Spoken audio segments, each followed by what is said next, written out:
Hello, everyone.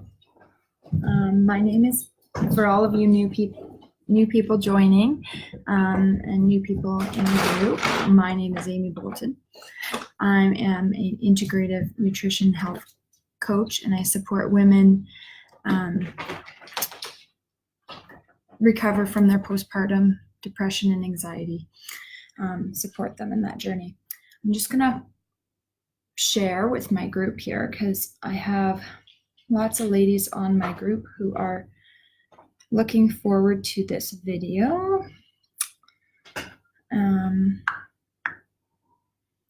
And so today my topic is, do you trust your motherly instincts? So that is what we're going to be talking about. So take a minute and think about that.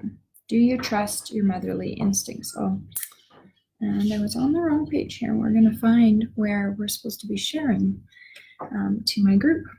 There we are. So do you trust your motherly instincts? I know motherly instincts are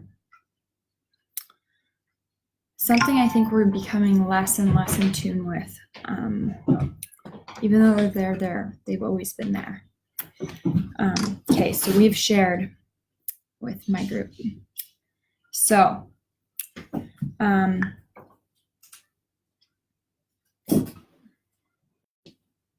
believe we have. Anyways, wonderful technical difficulties. Your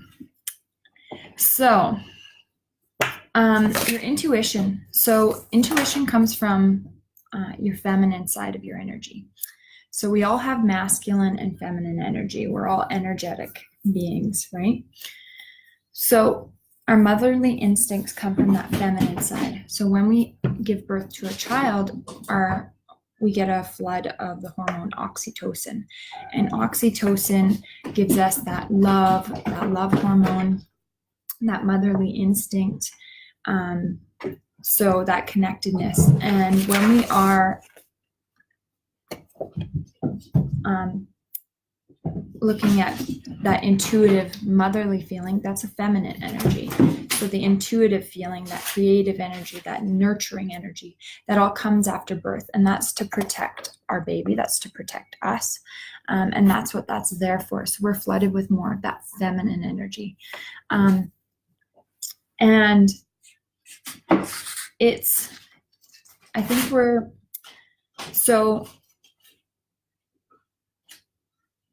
we all have this, like I said, we all have this as mothers. And I know we all have this as mothers. I believe we all very strongly that we all have this as mothers. But after, say, like a traumatic birth experience, what can happen is it can slow that down. It can make us start doubting and not trusting those instincts that we naturally have. We can lose trust in ourselves. We can start to looking towards more masculine ideas of, education. So like the education system, all the books, like we're overwhelmed with information overload these days. We have so much information on parenting, breastfeeding advice, all these types of things.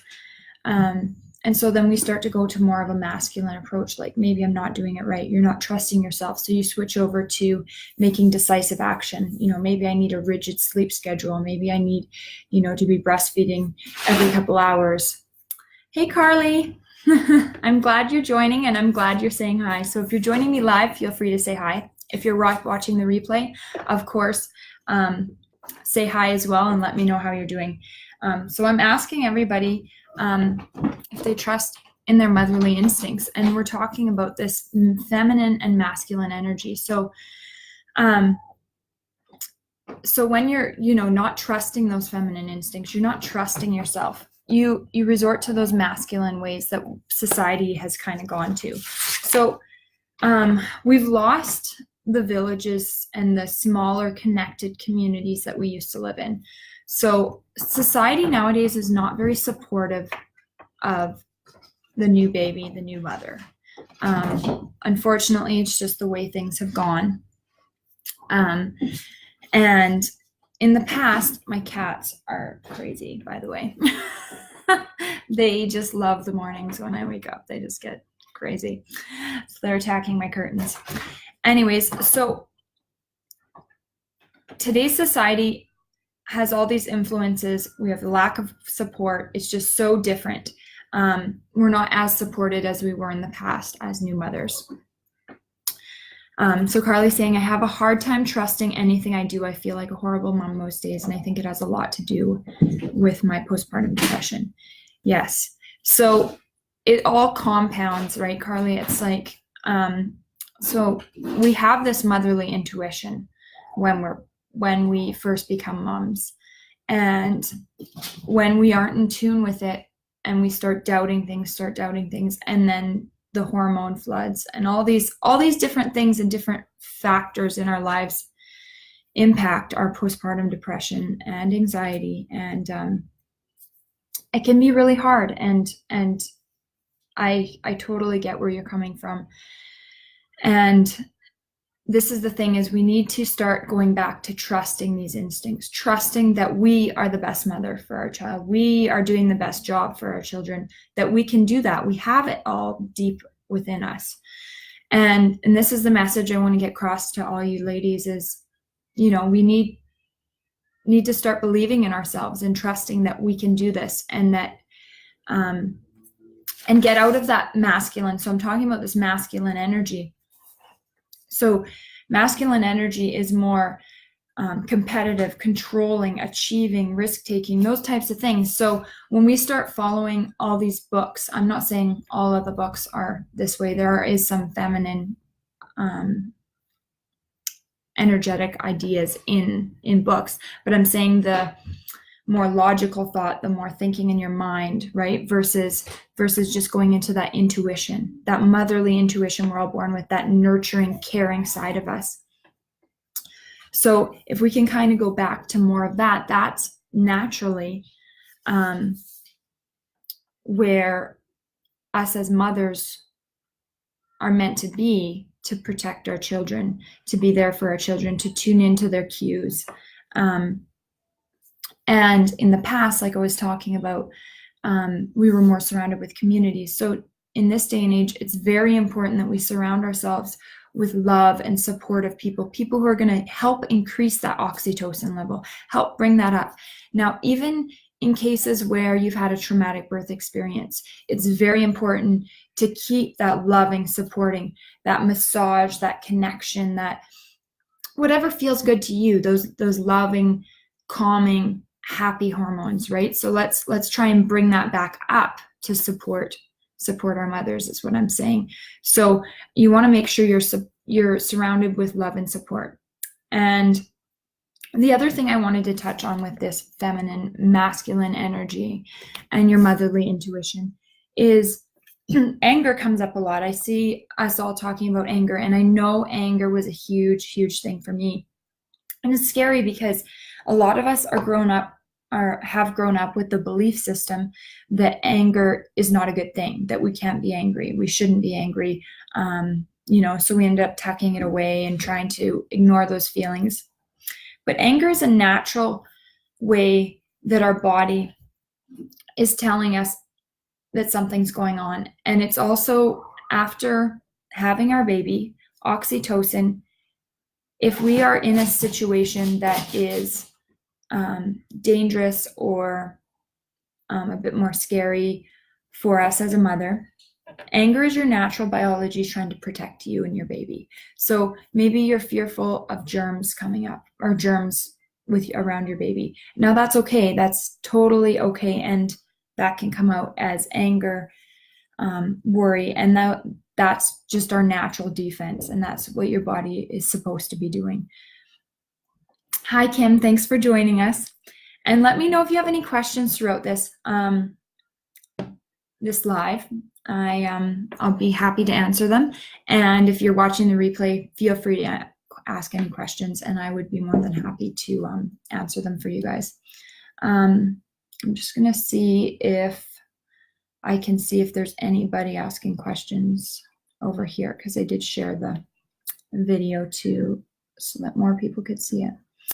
And if you're joining me and you haven't been a part of my group, feel free to join our group. I can always post the link in the comments, or if you have any friends, family members who you feel would benefit from this, feel free to tag them. So so the biggest thing I want you to know is that we all have this motherly instinct. So trust in it. Trust in yourselves. I know society has a lot of influences. There's lots of influences from other people, and we need to kind of put our blinders on and ignore what other people are saying, what other books are saying, and go with what you feel is right. So when we're reading a book, a parenting book, take what feels right for you. I had to learn that myself, is like, I can't, if something doesn't feel right, if something doesn't feel good to you, then don't follow it. Don't trust it. Just do what feels right for you, right? Because not everything everybody says out there is going to be what's right for our child, what's right for us and our situation, right? And if it doesn't feel right, don't go with it. And that's our intuition. That's what our intuition is telling us, our heart, our inside, right? So remember that it's okay to go and listen to your feminine energy. It's very important as mothers to listen to that. And I think today's society has kind of pushed us away from that, more into a masculine energy. Carly's saying, I think my biggest downfall is comparing myself to others who seem to have it more together than I do. I know that's not true, but it's hard not to feel that way. Yeah, I hear you, Carly. It's tough, and I'm sure we've all done it as mothers, and especially nowadays with social media, we have people in our face all the time, right? So there's people all the time. And then we start thinking, well, maybe I should be doing that with my child. Maybe I should be doing this with my child. Maybe I could be a better mother, right? And those things are toxic, and we don't want to let those thoughts interfere. We want to remember, I trust in myself. I'm making the best decisions. I am a great mom, right? Because that's going to take you down a spiral that's not going to be very helpful. And as I'm saying those statements of I should, or I could, I want to remind you guys, I always say this, it's my most favorite thing that stood out in Louise Hayes' book is, don't use the word should, because it has too many expectations behind it. So I always switch, whenever the word should comes up, I switch it with I could if I choose to. So instead of I should be doing it the way the other month, I could if I choose to, right? It feels so much better. It gives you the power back. You have the choice to be doing things as you wish and as you feel is right. And, we don't always see what's going on behind other people. And, I was reading a blog last night, and they were talking about sleep. And someone was asking, well, do babies actually sleep 12 hours a night? Are there babies out there that do that? Well, it's all a matter of perspective too, right? One mother may think that because her baby only woke up once or twice a night, they slept through the full night, right? So when somebody makes that statement, instead of just going right to like, oh, my baby's not sleeping, my baby should be sleeping or could be sleeping, or however you want to say it, think about it as, we don't really know where she's coming from, right? And you're doing the best for your baby, and your baby, what's normal for your baby may be completely different for what's normal for another baby, right? So some babies wake up more often, some babies right away sleep through the night, and it's very less common that babies do sleep through the night. But it's just kind of looking at the whole perspective and looking at it as, a bigger picture. And I know it's hard. It's really hard when we are judging or comparing ourselves to other moms. It is very difficult, but it's very important to remember that you have all you need, all you need inside. So let me know if that helps, Carly, and a lot of moms do feel that way. So, and if you guys have any more questions, so I think I've kind of touched on everything I wanted to talk about today. And the biggest thing is just trust in yourself. You are your own person. You know best what's best for your child and for yourself, right? And, try not to compare yourself to others. And focus on that feminine energy. Don't be afraid to. This was a big eye-opener for me. Just realizing the difference. I wasn't even aware of that. And surround yourself with love and support. So find people who are supportive and loving. And if you have to, I know people are always asking, find a mother's group, find a place where there's other mothers who can support you and who have been through things, so that you know that you're not alone. I guarantee you, if there's something you feel like you're struggling with, there are other mothers who are going through the same thing, okay? So don't feel alone. I also feel like it's so tough not to compare. Yeah, I know, it is tough. And it takes time for us to switch that wiring in our brain, because we get so familiar with certain habits, the way we think. And I always say it takes 21 times for our brain to change a habit. So, and that's not just like habits like drinking coffee or whatever, that's habits, thinking habits, right? So the way those neural pathways, the way they're connecting in our brain, it takes time and it takes consistency. So it's not easy. It is tough, Kim. It will be tough.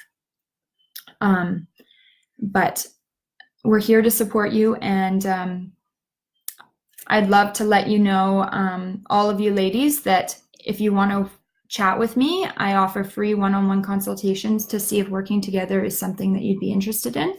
And we dig deeper into a lot of this stuff and figure out kind of what's going on and help you get on that path to enjoying life, enjoying your family, enjoying your baby, and getting out of those comparison paths and getting out of all that negativity that's slowing you down. But then remember, of course, there's always going to be those things that are telling us that something's going on. We need to analyze why we're feeling angry, why we're feeling upset, why these feelings are coming up, right? Those negative feelings, and dig deeper into them. So thank you guys so much for joining me. And if nobody has any more questions, that's all I have for today. And I'm so happy to have you guys join me here, and my kitties that were trying to take apart my curtains. They're always so much fun in the morning. All right, guys. You guys have a wonderful Friday, and I should be back to schedule next week. I know my internet wasn't working yesterday morning, so I wasn't able to pop on. But my plan is to be here every Tuesday morning and Thursday morning. So we will see you next week, and have a lovely weekend, ladies. Bye-bye.